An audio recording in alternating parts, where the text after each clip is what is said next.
todos, ¿cómo están? Bienvenidos a la ayudantía número 7 de arrendamientos intermedios. Mi nombre es Josefina Bustos y voy a ser su ayudante en este desarrollo. Espero que les sirva. Cualquier cosa, si tienen alguna duda, me pueden escribir a mi mail o al mail de sus ayudantes respectivos. La ayudantía número 7 cuenta de 2 ejercicios que vamos a desarrollar a través de Excel. Eso con el fin de que puedan ir viendo cómo se hacen los ejercicios y que se sientan un poquito más preparados para después, si les tocan ejercicios en controles o pruebas, los sepan manejar desde la versión online. Vamos con nuestro ejercicio número 1. El ejercicio número 1 dice así: un grupo de capital privado adquiere maquinarias industriales y se las arrienda a clientes que eventualmente no podrían adquirirlas al contado.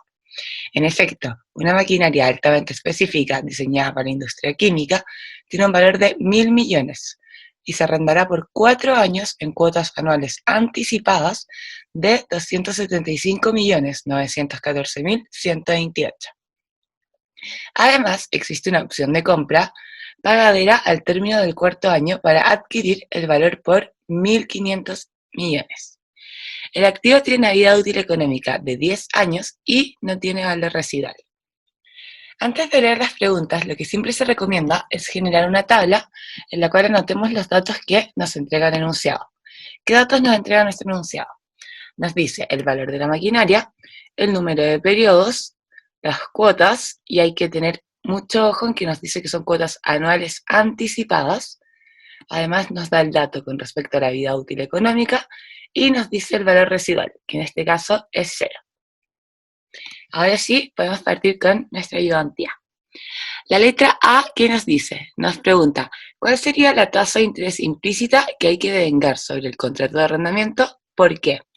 Cuando hablamos de una tasa de interés implícita, lo que tenemos que buscar es aquella tasa a la cual, dentro de nuestro leasing del arrendamiento, nos permita obtener en el periodo del arrendamiento el valor de la misma maquinaria. ¿Esto cómo se genera? Tenemos que estudiar qué tipo de contrato estamos utilizando en referencia a las cuotas, como desde la perspectiva de si es una perpetuidad o una anualidad. Cuando hablamos de una perpetuidad, recuerden que es aquella que tiene periodos infinitos. Una anualidad es una que tiene periodos finitos. Y como podemos ver en nuestro enunciado, el enunciado nos dice que se arrendará por 4 años en cuotas anuales anticipadas. Es decir, por 4 años es un periodo finito. Eso al tiro nos permite entender que es una anualidad. Y luego, al ver las cuotas, nos dice que son cuotas anuales anticipadas.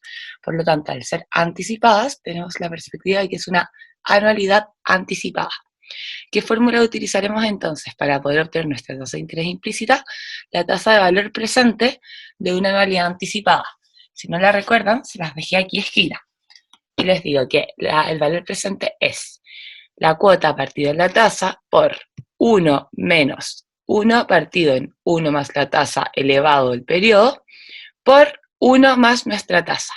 Recuerden que este último paréntesis donde se multiplica por 1 más la tasa de interés es aquel que hace que nuestro valor presente cuente con la característica de ser anticipado, porque se absorbe, se ahorra uno de los intereses del contrato.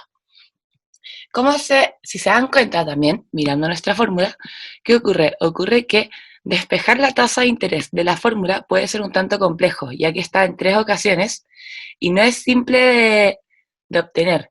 Por lo tanto, ¿qué se recomienda en estos casos cuando me piden la tasa de interés? Dentro de una anualidad, por ejemplo.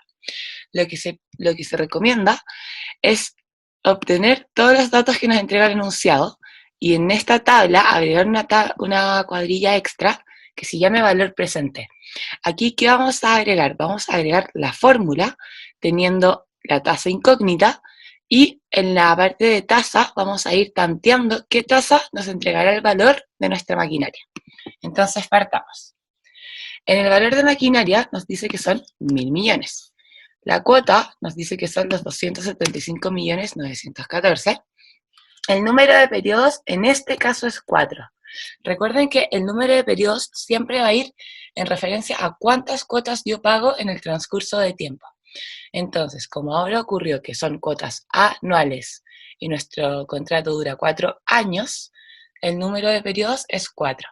Pero, por ejemplo, ¿qué ocurre? Ocurre que si mis cuotas fueran mensuales y mi contrato dura 4 años, el número de periodos sería cuántos meses hay en 4 años. Por lo tanto, sería 48. Pero en este caso, como tenemos todo en año, lo mantenemos como el 4. La tasa es lo que estamos buscando, así que aquí no vamos a completar aún nada. Y en esta casilla de valor presente, lo que vamos a hacer es reescribir nuestra fórmula de anualidad, pero con la incógnita de la tasa. Entonces vamos a hacerlo.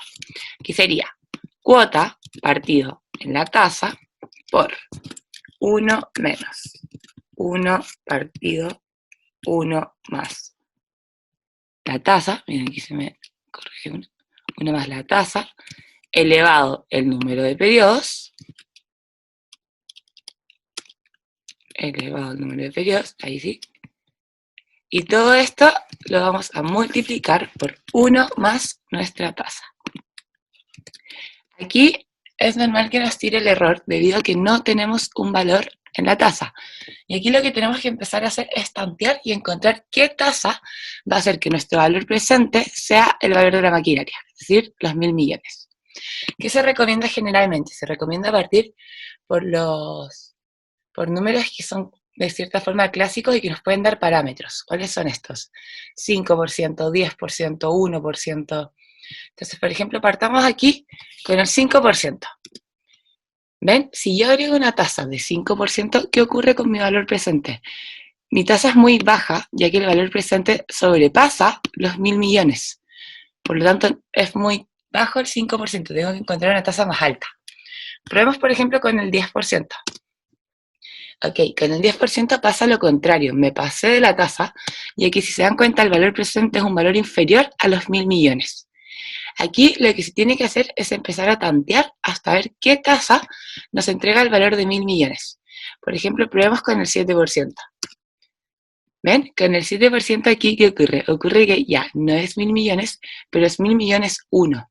Entonces es un valor muy cercano y esta tasa la podemos obtener, o sea, la podemos asignar como nuestra tasa implícita sobre el contrato de arrendamiento. Y ahí estaríamos listos con la letra A.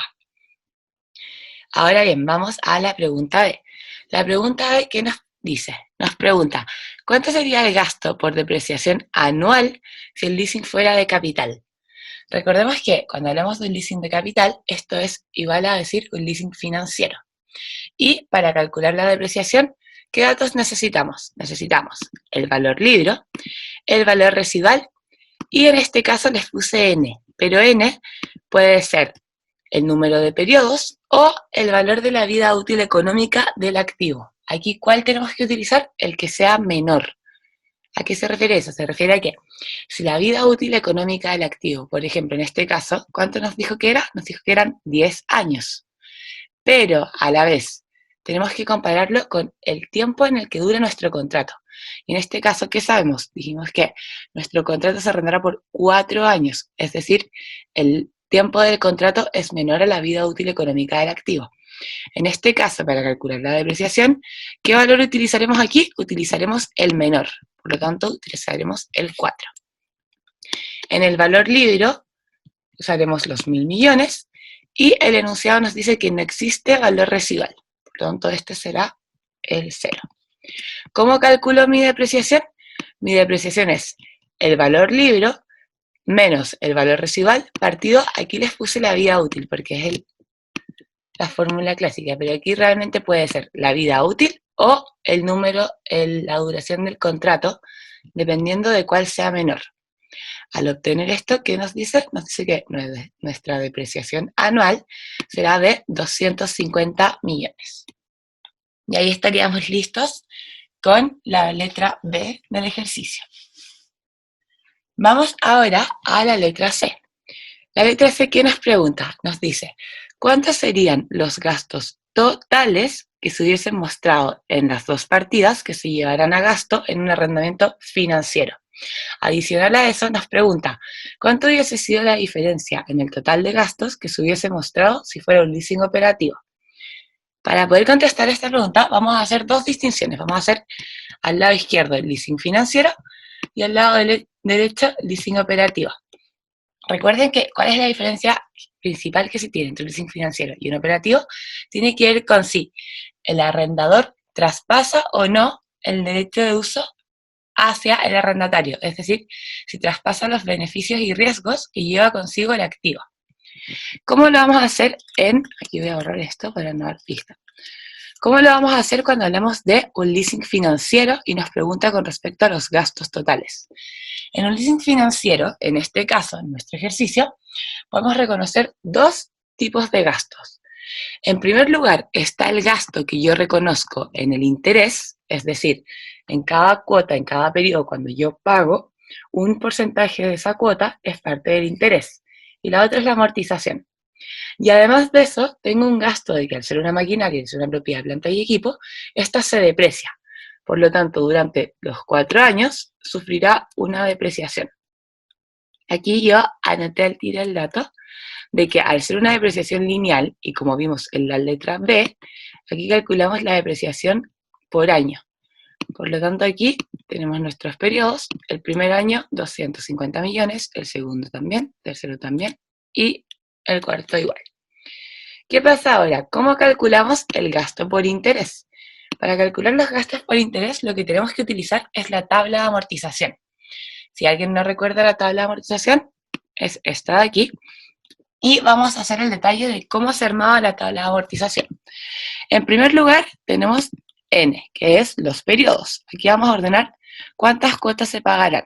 Yo agregué un extra, pero son solo 4, porque son 4 años. Después tenemos el saldo insoluto inicial.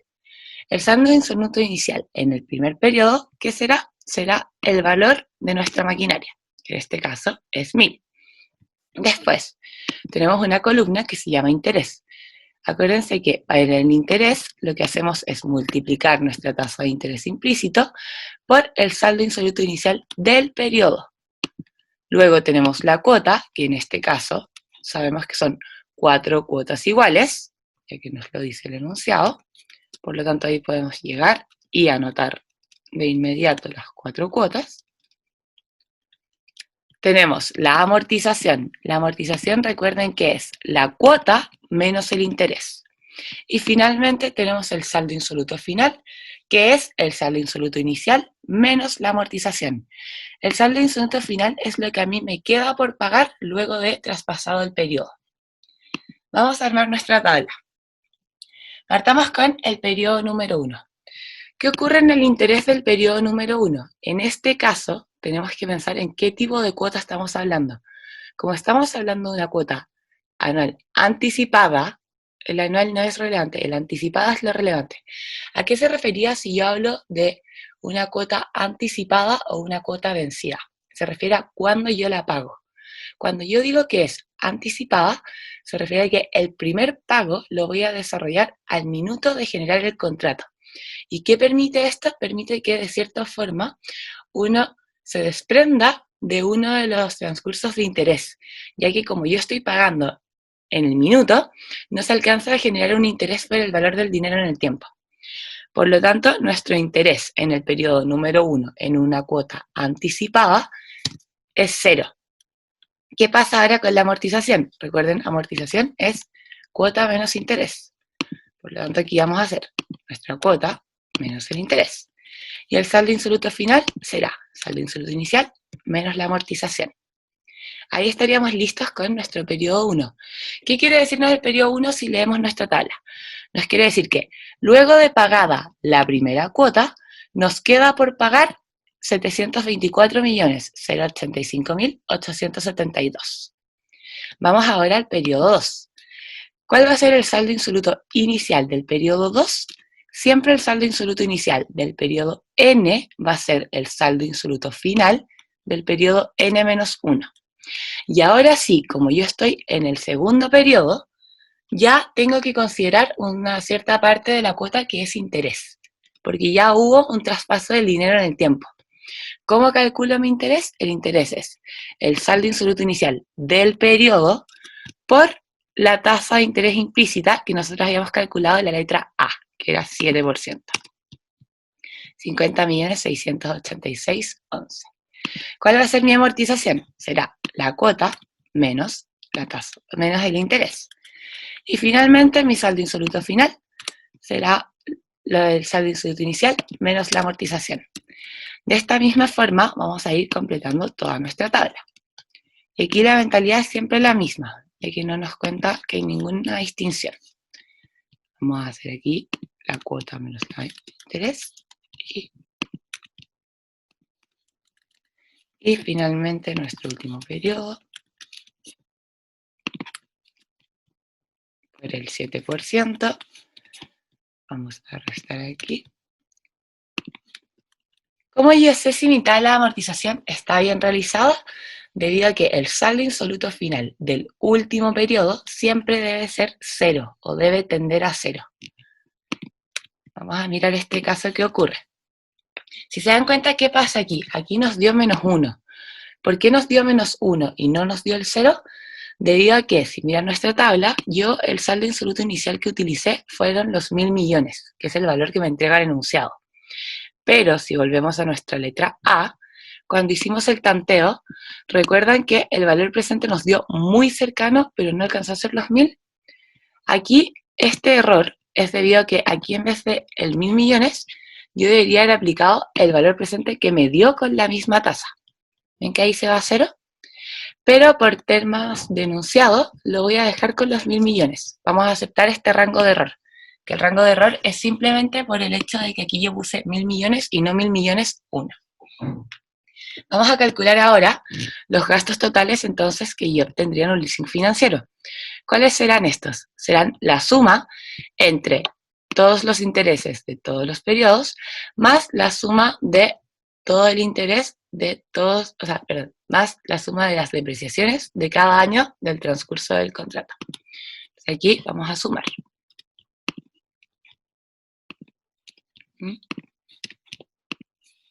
Y vamos a sumar ahí uno por uno, para que quede bien clarito. Aquí, ¿qué nos dice? Nos dice que los gastos totales según un leasing financiero serían de 1.103.656.511. Y ahí tendríamos nuestros gastos totales de un leasing financiero. Recuerden eso. Vamos a ver ahora qué ocurriría en el caso de un leasing operativo. Cuando yo hablo de un leasing operativo, recuerden que es el arrendador quien asume tanto los riesgos como los beneficios del activo. No se traspasan al arrendatario. Por lo tanto, para el arrendatario, cada uno de sus pagos se reconoce como un gasto, lo reconoce como un gasto por arriendo, por decirlo así. Por lo tanto, cuando hablamos de un leasing operativo, ¿qué serán mis gastos totales? Será el valor de mi cuota por la cantidad de periodos por los cuales yo pago esa cuota. Por lo tanto, ¿qué sería en este caso? Sería el valor de mi cuota, y lo tengo acá arriba yo, que son los 275.914.128, por el número de periodos que dura mi contrato, que en este caso dijimos que era 4. Que yo tengo ese dato aquí. Ahí tenemos el valor de nuestros gastos totales por leasing operativo, que nos dice que son 1.103.656.512. ¿Qué cosa podemos observar aquí? Si miramos ambos gastos totales, podemos ver que si analizamos los gastos totales, ya sea por un leasing operativo o por un leasing financiero, el valor de estos no varía, tiende a ser igual y siempre debe ser igual, ya que son los mismos gastos, solo que se reconocen de maneras distintas.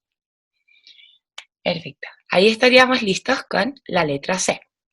Vamos ahora a la letra D de nuestro ejercicio. ¿Qué nos dice la letra D del ejercicio? Nos dice realizar el registro contable si el arrendamiento fuera cancelado luego de pagar la segunda cuota del contrato, es decir, al inicio del segundo año, y se devolviera el activo en perfectas condiciones, sin deterioro. ¿Qué utilizaré yo aquí para poder armar mi asiento? Utilizaré los valores de mi tabla de amortización más mi depreciación. Tengo que reconocer qué voy a pagar. Primero que todo podemos ver el haber, que en el haber va a ir el valor de mi maquinaria. Así que aquí simplemente pueden llegar y anotar los 1.000 millones. Luego, cuando hablamos de, nos está diciendo que fue cancelado luego de pagar la segunda cuota. Es decir, yo pasé por todo el periodo 1, pagué mi cuota número 1, pasé por el periodo número 2, pagué la segunda cuota, y aquí, ¿cuál es la obligación por leasing? La obligación por leasing es lo que a mí me falta por pagar. En este caso, ¿cuánto nos falta por pagar luego de terminado el segundo periodo? Nos faltan 498.857.755. Luego, como ya tuve el transcurso de un año, aquí el valor que debo anotar son los 250 millones. Y aquí ya se me depreció el activo durante un año. Y mi pérdida por cancelación, ¿qué va a hacer? Va a ser la diferencia entre el valor de la maquinaria, lo que me falta por pagar, y la depreciación acumulada de la misma. Por lo tanto, aquí tendríamos que, nos va a decir que nuestra pérdida por cancelación será igual a 251.142.245. Y ahí estaríamos listos con la letra E del ejercicio. O sea, perdón, la letra D del ejercicio. Vamos ahora a la letra E. ¿Qué nos pregunta la letra E? Nos dice, ¿cuánto es el valor por financiar con el leasing? ¿Por qué? Aquí simplemente lo que nos está preguntando es muy, de hecho, simple. Nos está diciendo cuánto me va a costar a mí el leasing, cuánto voy a tener que pagar. Clásico error, que más que nada realmente no es un error, sino que tienen que tener mucho ojo y leer los enunciados bien. ¿Qué error es clásico? Aquí llegan y ponen, perfecto, la maquinaria cuesta 1.000 millones, entonces es 1.000 millones. Error, eso estaría bien en el caso de que fueran cuotas vencidas. Pero como yo tengo cuotas anticipadas, al momento de pagar, o sea, de crear el contrato de arriendo, yo ya me he desprendido una cuota. Por lo tanto, lo que me queda por financiar no va a ser los 1.000 millones, va a ser los 1.000 millones menos el pago de la primera cuota, porque esta ya va a haber sido realizada, va a estar hecha en el momento. Y ahí tendríamos lista nuestra letra E. Ahora vamos con la letra F.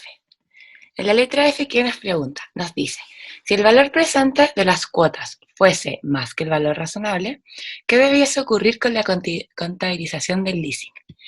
Recordemos que el valor presente de mis cuotas era en este caso lo que obtuvimos como la anualidad, que era la cuota partida en mi tasa por 1 menos, paréntesis, 1 partido 1 más mi tasa, elevado el número de periodos, y en este caso, como hablábamos de un leasing, o sea, de una cuota anticipada, lo multiplico por 1 más R. ¿Qué nos está preguntando? Nos está diciendo, ¿qué pasa si el valor presente de las cuotas fuese mayor al valor razonable? Recuerden que el valor razonable es lo mismo que decir el valor de mercado.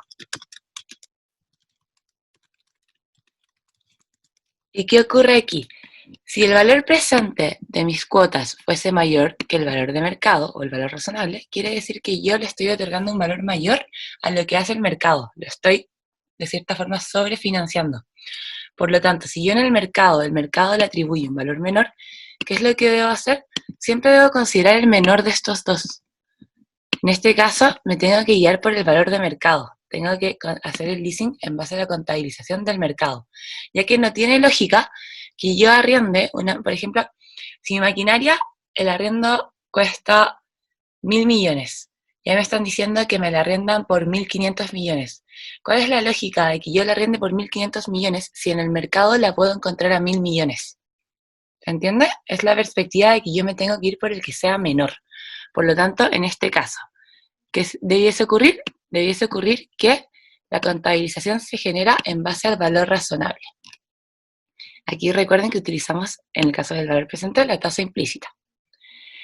Y, en último lugar, aquí lo voy a dejar marcadito, para terminar nuestro ejercicio 1 de la ayudantía 7, tenemos la letra G, que nos dice, si el plazo del contrato es distinto a la vida útil económica del activo, ¿sobre cuánto tiempo se depreciará la propiedad, planta y equipo? ¿Amortizará el activo intangible? ¿Por qué? Perfecto, aquí también tenemos que hacer, como hicimos arriba, como un versus, una distinción entre ambos. Nos está diciendo, si el plazo del contrato, es decir, si mi duración del contrato es distinto a la vida útil económica, ¿qué tenemos que hacer? ¿Qué ocurre aquí? Ocurre que depende de si a mí se me va a entregar definitivamente el activo o no. Generalmente, como es un arriendo y al final del arriendo se devuelve, a pesar de que yo pueda o no tener el derecho de uso, ¿qué debo hacer? Siempre debo utilizar el que sea menor entre ambos. Y por ejemplo, ahora cuando vemos nuestro ejercicio, teníamos que la duración del contrato era durante un lapsus de 4 años.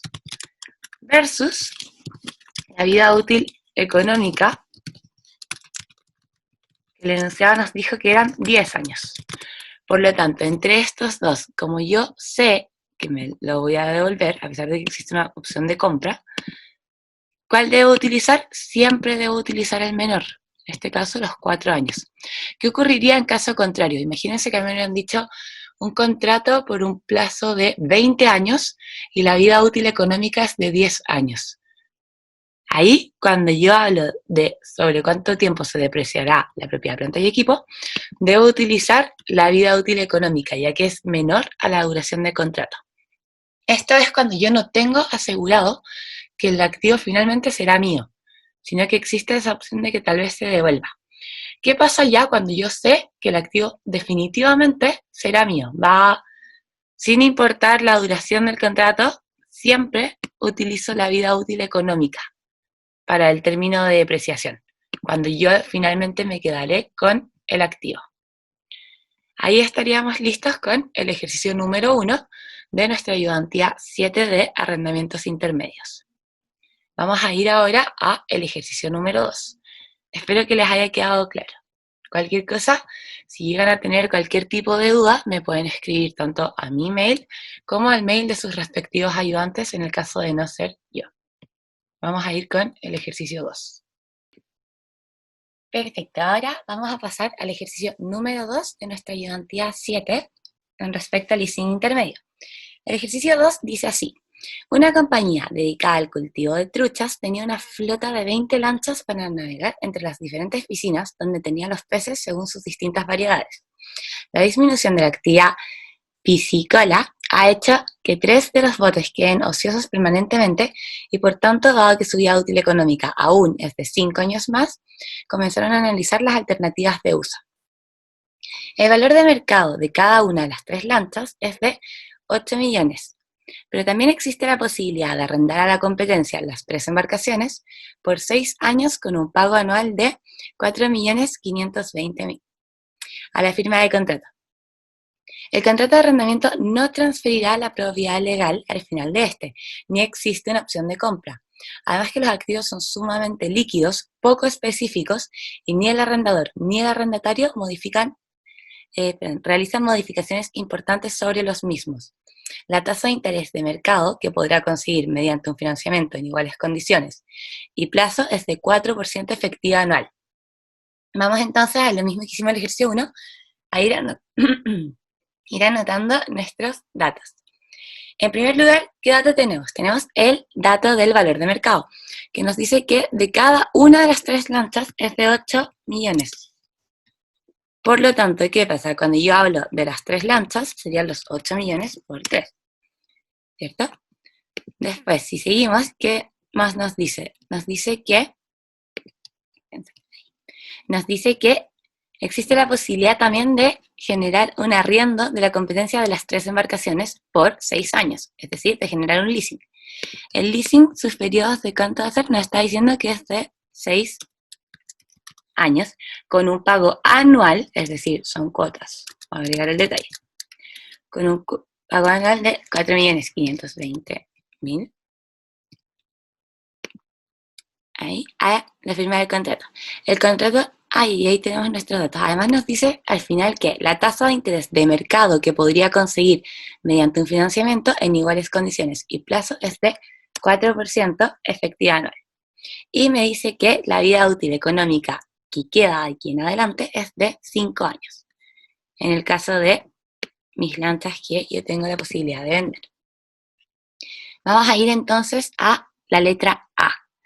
La letra A, ¿qué nos pregunta? Nos pregunta, ¿cómo se debería clasificar el arrendamiento? ¿Por qué? Perfecto, aquí ya a simple vista tenemos que empezar a ver si es un leasing financiero o un leasing operativo. Una de las formas que yo creo que es la que vamos a utilizar ahora, ya que a mí considero que en esta ocasión es eficiente, es considerar las características que a mí me permiten destacar un leasing financiero.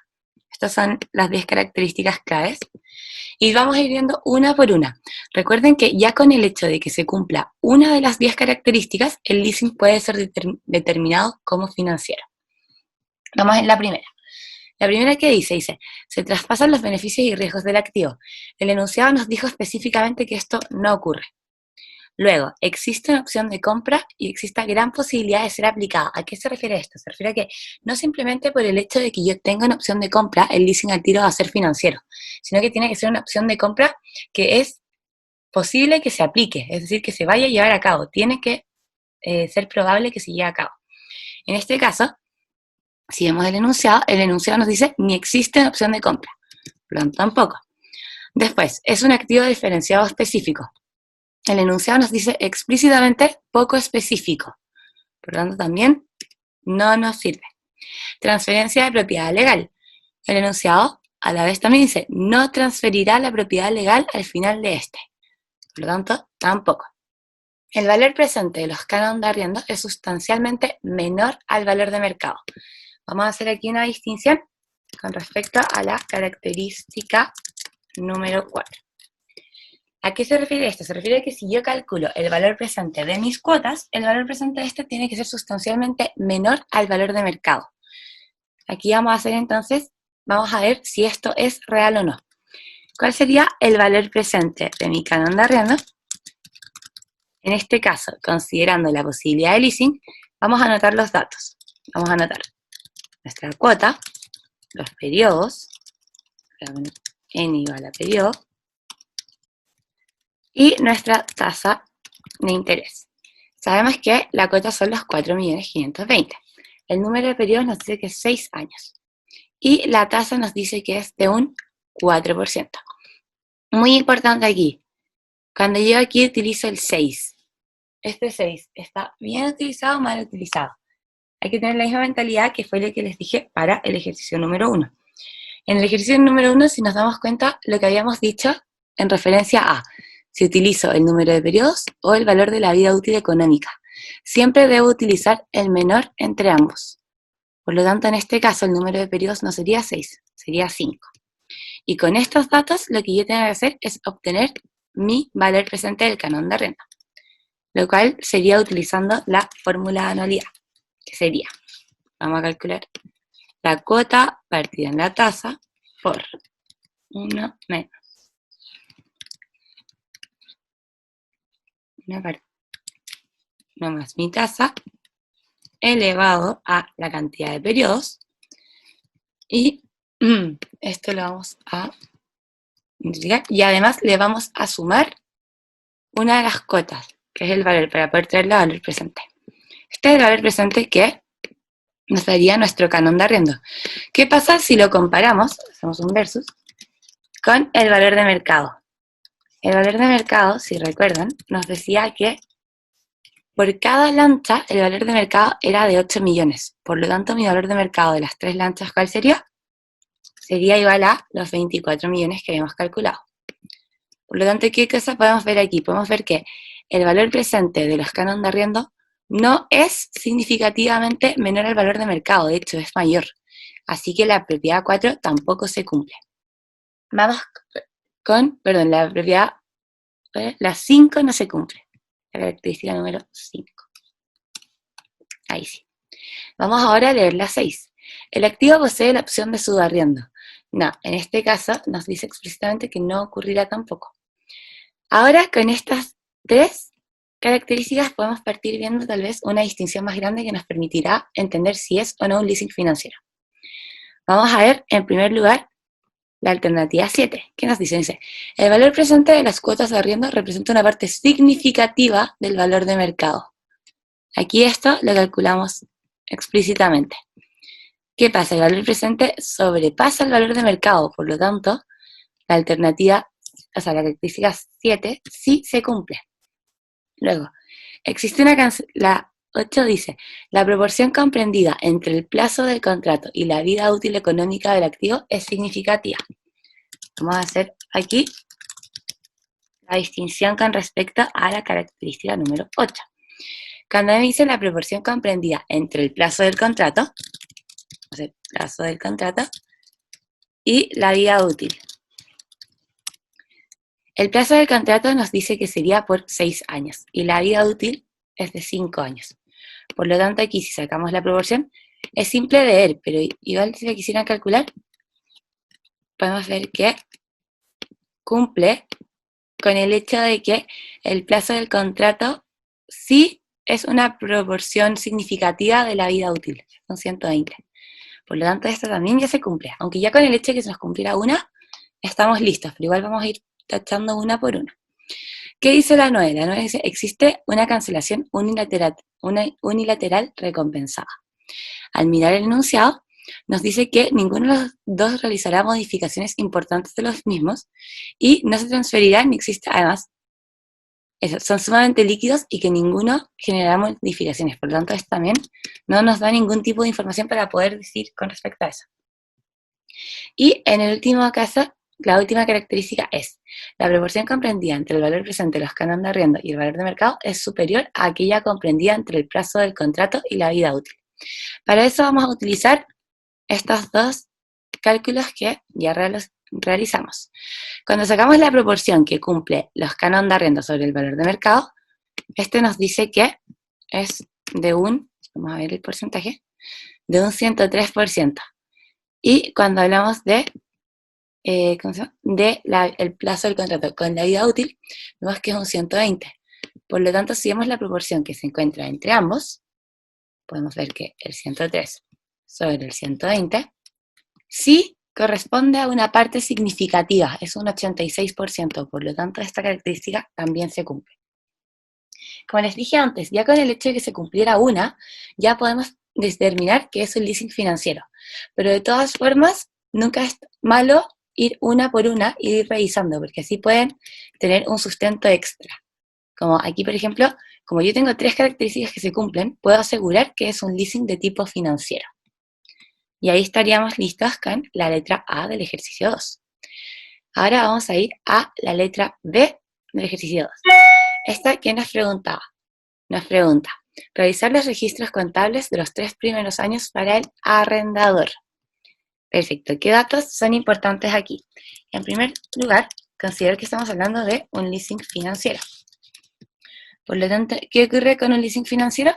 En el caso del leasing financiero, sí se traspasa los beneficios. Es decir, como hablo de un leasing financiero, más allá, el que reconoce tanto los beneficios como los riesgos es el arrendatario, no el arrendador. Por lo tanto, el arrendador lo único que registrará será un costo, una cuenta por cobrar contra los ingresos financieros que obtendrá por el interés. Para poder obtener los valores y generar los asientos de los 3 primeros años, tenemos que crear nuestra tabla de amortización. Y aquí hay un dato que es muy importante, debido a que, ¿qué valor utilizaremos en el saldo insoluto inicial? Esto es muy relevante, ya que vamos a hacer un estudio aquí al lado para poder explicar el hecho. ¿Qué pasa? Pasa que con nuestro enunciado, vimos que el valor de mercado de las 3 lanchas era de 24 millones, ¿cierto? Pero el valor presente de mis cuotas de arriendo no era de 24 millones, sino que de hecho era 24.642.237.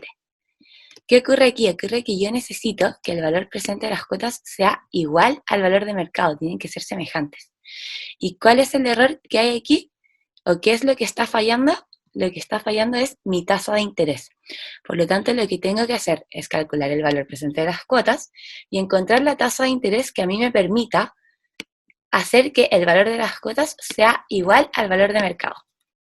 Para eso, ¿qué vamos a hacer? Vamos a anotar nuestros datos, en el cual tenemos las cuotas, los periodos, nuestra tasa de interés y el valor presente. Es lo mismo que hemos hecho en ambos ejercicios. Aquí simplemente vamos a ir traspasando nuestros datos. La tasa la vamos a dejar en incógnito, ya que la tasa es lo que yo quiero encontrar. Y vamos a empezar a hacer lo mismo que hicimos antes del tanteo. Aquí arriba les dejé la fórmula. En este caso recuerden que la cuota se suma inicialmente. Por lo tanto, ¿qué vamos a hacer? Vamos a hacer lo mismo, exactamente lo mismo que hicimos antes. Vamos a hacer nuestra cuota partido de nuestra tasa, que aún no conocemos, por 1 menos. Y vamos a partir anotando nuestra fórmula. La cantidad de periodos. ¿Sí? Y esto le vamos a sumar una de nuestras cuotas. Ahí nos tenemos perfecta. Ahora aquí tenemos que empezar a hacer lo mismo que hicimos en el ejercicio 1, a ver qué tasa nos entregará el valor. Recuerden que yo les recomendé siempre utilizar inicialmente el 5%, el 10% y el 1%, ya que estos valores nos permitirán ver un parámetro más o menos aproximado de dónde podría encontrar el valor de mi cuota. Entonces, por ejemplo, partamos aquí en el caso de que yo utilice el 5%. El 5%, aquí me quedó mal en la fórmula, así que la voy a reescribir. Esto es clásico que ocurre, y no se tienen que... Ah, no, mentira, no me había quedado mal la fórmula, solo que... ¿cómo se llama? Utilicé un 5 y no un 5%. Esto es lo más... Estos son los detalles de los que se tienen que fijar. Uno tiene que ser muy, muy ordenado en el transcurso de estos ejercicios, ya que esto generalmente es lo que dificulta el proceso. Entonces, por ejemplo, aquí yo puse un 5, pero no es un 5, tiene que ser un porcentaje. ¿Ven? Ahí sí. ¿Qué pasa con el 5%? Con el 5% mi valor presente es de 24.089.235. Me estoy acercando al 24 millones, pero todavía no es tan exacto. El problema es que pasa con el 10%. Y al 10% me alejó muchísimo de los 24 millones. Por lo tanto, es un número más cercano al 5% que al 10%. El problema es que pasa, por ejemplo, con un 6%. En el 6% ya mi tasa es muy alta, porque el valor bajó muchísimo. Aquí lo que hay que hacer es empezar a jugar con el tanteo y empezar a ver qué valor de tasa me va a acercar a lo que yo quiero. Por ejemplo, 5,3, también me pasó. Aquí después, si ustedes prueban, van a ver que con este valor voy a llegar a algo casi exacto. De hecho, vamos a probar con un 6. Vamos a dejar en un 55. Ahí tenemos nuestra tasa. Que aquí uno aquí debe empezar a tantear, no es exacta. Pero la gracia que tiene, si se dan cuenta con Excel, es que esto es bastante simple, porque uno que genera la fórmula y después simplemente va traspasando y cambiando los datos de la tasa. Ahora sí que tenemos una tasa implícita que nos permite obtener un valor presente similar al valor de mercado, podemos generar nuestra tabla de amortización. En la tabla de amortización recuerden que siempre debo inscribir el que sea menor entre ambos, que sería el 24. ¿Qué pasa el primer periodo? El primer periodo, si vamos a ver arriba, con respecto a nuestras cuotas de arriendo, ¿qué nos dice? Nos dice el valor de mercado de las 3 lanchas fue también con un pago anual de 4.520.000 a la firma del contrato. El contrato de arrendamiento no transferirá. Y en este caso no nos está dando la información con respecto a si es anticipado o no, pero se asume que en este caso lo es. Y como es anticipado, porque aquí cuando hicimos la fórmula le sumamos una cuota. Al hacer eso estoy viendo que sea anticipado, por lo tanto mi interés será 0. En la cuota anotaré el valor de siempre, que este valor de hecho lo pueden calcar durante los 3 años, y vamos a partir desarrollando nuestra tabla de amortización, que es exactamente lo mismo que habíamos desarrollado en el ejercicio número 1. Aquí cuando calculamos el interés en el segundo periodo sería nuestro saldo insoluto inicial por nuestra tasa. Aquí la vamos a dejar así. Aquí sería mi cuota menos el interés. Y vamos a ir armando toda nuestra tabla. Recuerden que aquí no se nos va a ir a 0, ya que no estamos haciendo la tabla entera, estamos haciendo solo los primeros 3 periodos, que eso es lo que nos pide el enunciado. Nos pide registrar solo los primeros 3 periodos del ejercicio.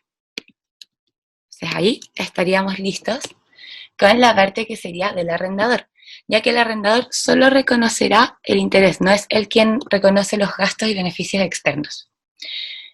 Entonces, cuando tenemos que hacer los registros contables para el arrendador de los primeros 3 años, vamos a ir haciendo.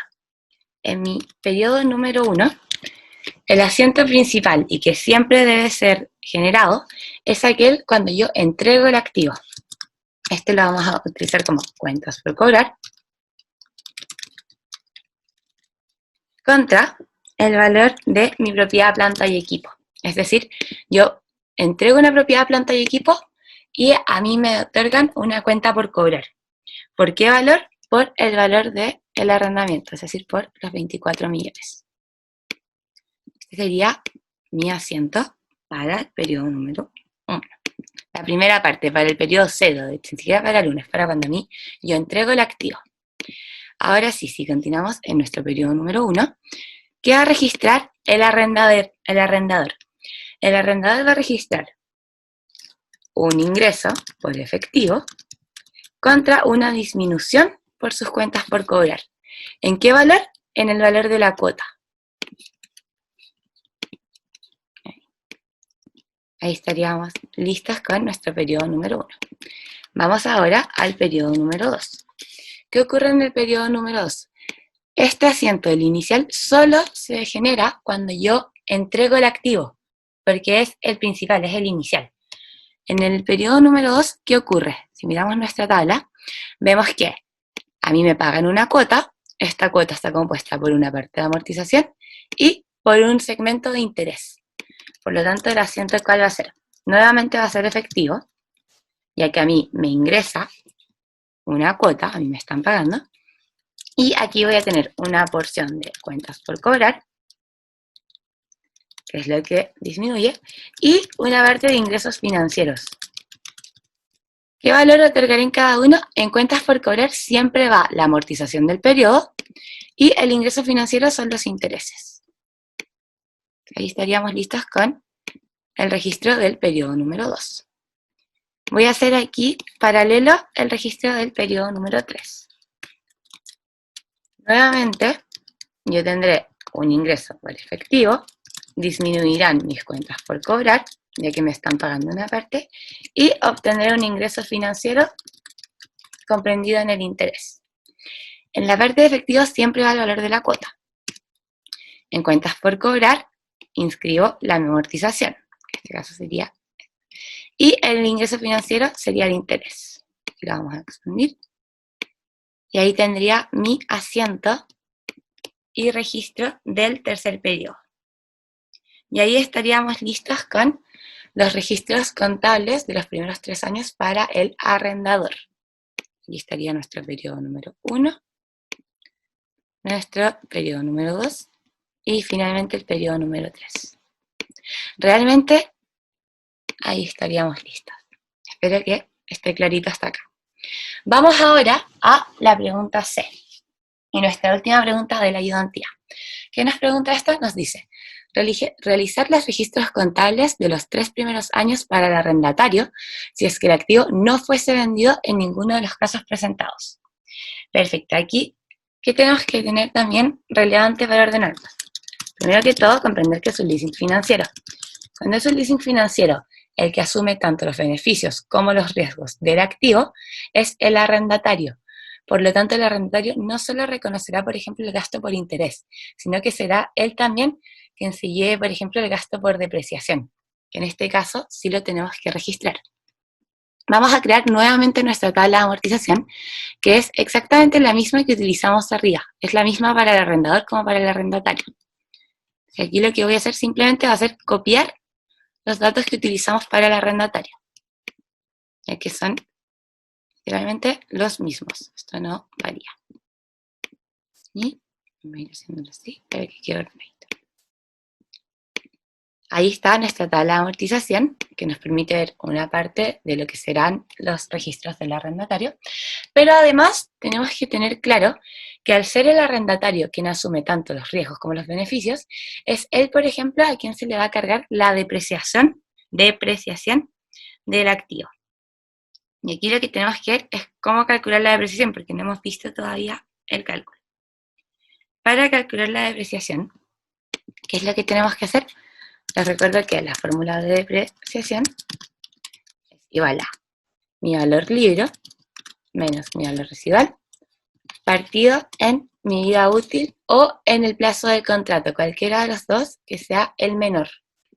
Entonces aquí, ¿qué datos tenemos? Vamos a anotar nuestro valor libre, después nuestro valor residual, y el número de periodos corresponderá al menor entre la vida útil económica y el lapsus del contrato. Nuestro valor libre sabemos que son los 24 millones. El valor residual, si vamos al enunciado, el enunciado no nos menciona nada con respecto al valor residual. Por lo tanto, cuando no lo menciona, se asume que es igual a 0. Vamos a decir que es 0. Y aquí es importante, ¿qué valor vamos a utilizar? Si vamos a utilizar el rango del contrato, es decir, cuánto tiempo dura el contrato, o la vida útil económica que le queda al activo. Recuerden que, ya que no se entregará al final el activo, tenemos que utilizar el menor entre ambos. Y sabemos que el periodo del contrato son 6 años, pero la vida útil económica del activo son solo 5. Le quedan 5 años. Por lo tanto, cuando calculamos nuestra depreciación, esta nos va a dar ¿qué va a ser? El valor libre menos el valor residual partido en la cantidad de periodos.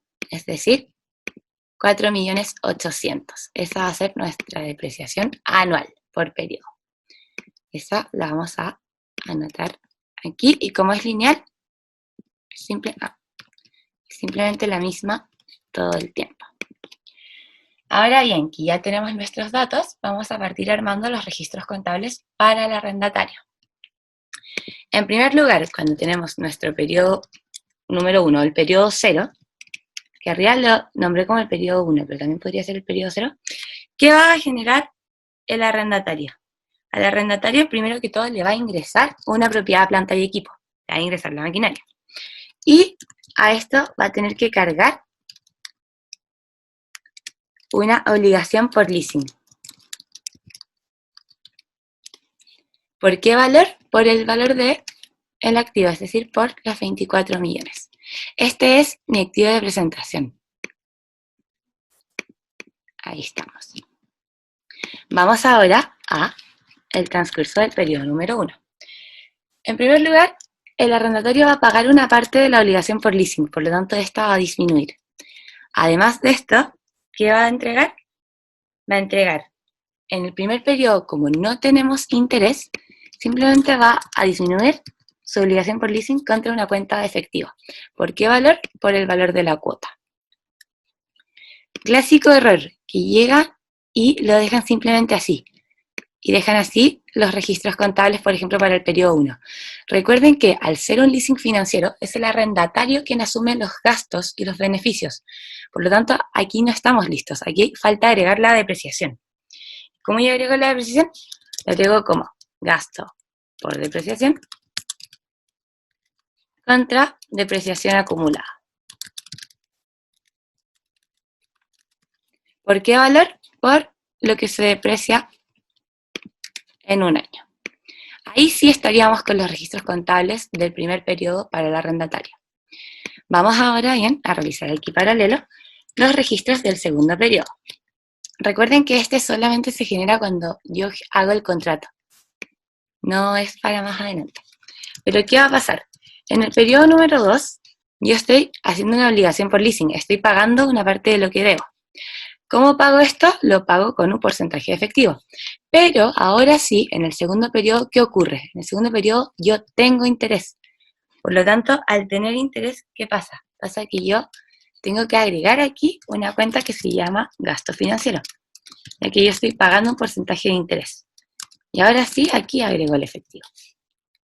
¿Cómo relleno los valores? El efectivo siempre va a ser el valor de mi cuota, es lo que yo estoy entregando. El gasto financiero va a ser el porcentaje del interés y la obligación por leasing es la parte de la amortización. Ahí estaríamos listos con la primera parte del registro. Pero aún no terminamos, ya que recuerden que es el arrendatario quien asume la depreciación. Por lo tanto, tenemos que agregar el asiento de depreciación. Como es lineal, simplemente va a ser por los 4.800.000. Ahí estaríamos listos para el segundo periodo. Y en tercer lugar, considerando el periodo número 3, será repetir los pasos anteriores. El arrendatario tendrá una disminución en la obligación por leasing, pagará un gasto financiero y entregará efectivo. ¿Cuál va a ser el monto de la obligación por leasing? Será el monto de la amortización, el gasto financiero será el interés y el efectivo será el valor de la cuota. Vamos a hacer así, para que quede ahí, ordenado.